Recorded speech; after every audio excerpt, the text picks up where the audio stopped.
Monsieur le Président, Monsieur le Ministre, Monsieur le Président, chers collègues,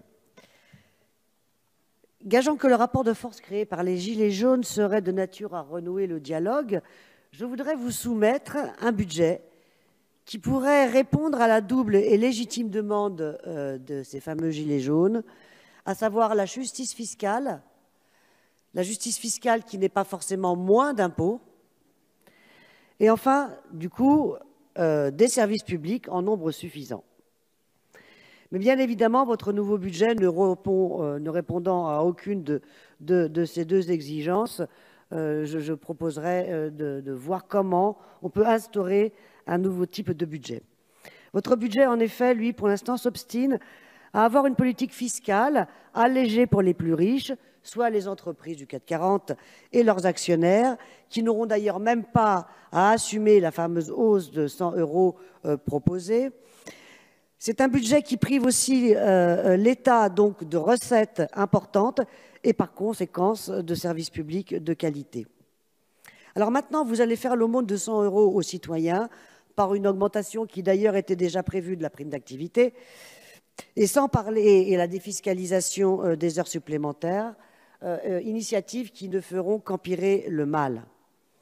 Sans parler bien sûr du non-respect de la règle des 3% qui vous est si chère et dont on ne sait pas comment vous allez pouvoir la résoudre. Donc je disais qu'on pourrait emprunter un autre chemin qui permettrait de satisfaire cette double exigence citoyenne tout en gardant un budget à l'équilibre. Il est en effet possible d'avoir une fiscalité plus juste et en même temps plus de recettes. Comment faire? D'une part, en taxant d'abord le capital et la finance.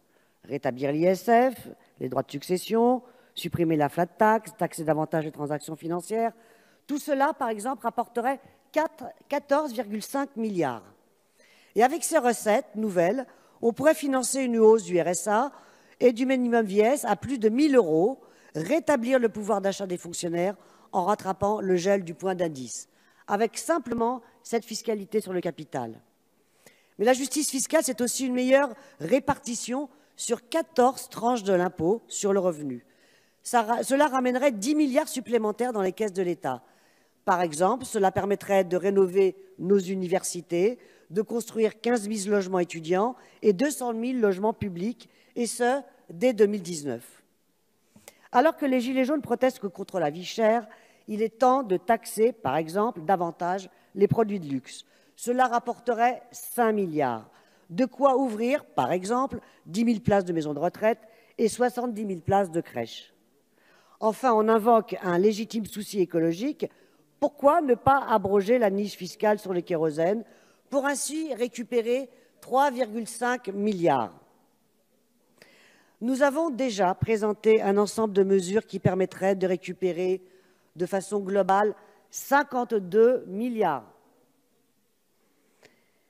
Messieurs les ministres, le nouveau débat sur ce budget 2019 aurait été pour vous l'occasion de vous saisir de l'une ou de l'autre de ces propositions.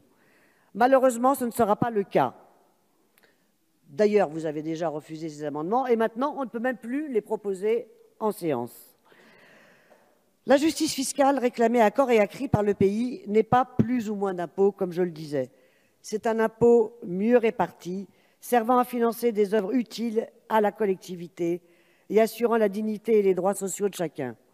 C'est gravé dans le budget, à l'inverse de celui que vous nous présentez, cette revendication de bon sens, que les gros payent gros et les petits, petits. Mais ce mouvement des Gilets jaunes, qui agrège et qui agite toutes les classes, ne se nourrit pas seulement de l'indignation fiscale. Il traduit aussi le sentiment d'impuissance que l'on peut parfois ressentir au sein de cet hémicycle, dans lequel se trouvent confinés nos concitoyens. La revendication d'un référendum d'initiative citoyenne en est le symptôme le plus manifeste d'une démocratie représentative, ne représentant au final plus grand monde, sinon ici quelques fortunés. Mais rappelez-vous que dans l'histoire de France, c'est l'exaspération fiscale qui a souvent été le point de départ de plus grandes conquêtes démocratiques.